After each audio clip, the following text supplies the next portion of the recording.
Alright, so it's nice and warm now. Just get a regular cloth, cotton cloth, not plastic. Make sure it's cotton. Get it all wet. Be careful here, the steam is super hot. Actually, we don't need it anymore now that it's gotten hot.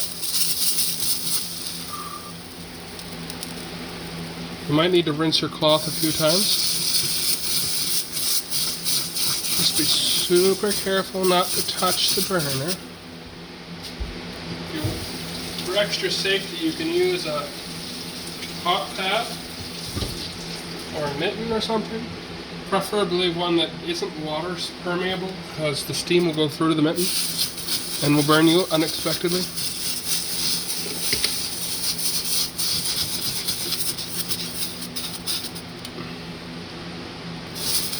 Yeah, it's all coming off super easily.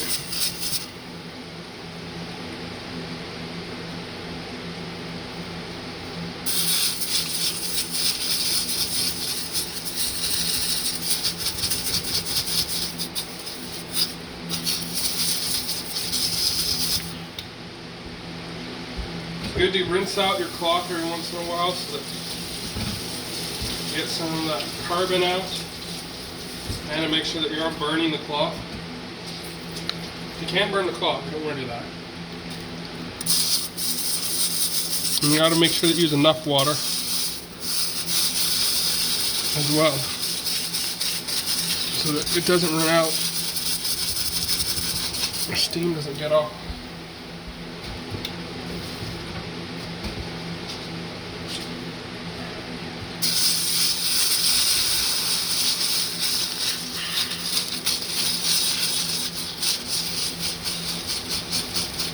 Be super careful when you're doing this, because you can burn yourself really easily. And look at that. Almost like new again. Flip the cloth around. It's important that you use cotton, because if you use a plastic or polyester or whatever, Scotch-Brite on that, it'll melt it. And then, I don't know how you clean that off. Well, there you go. A nice clean burner. Let's turn down that heat. It's getting pretty hot. Of course, now it's not quite as clean because the bottom of that pot was kind of hot, I guess. And that overheated my chili almost. Insta boil on there. Anyway, that is how you do it. For more random tips, tricks, and weird videos, and all kinds of live streams and stuff, make sure you subscribe and like and do the other things anyway. Thank you. See you all later. Thumbs up if this helped you.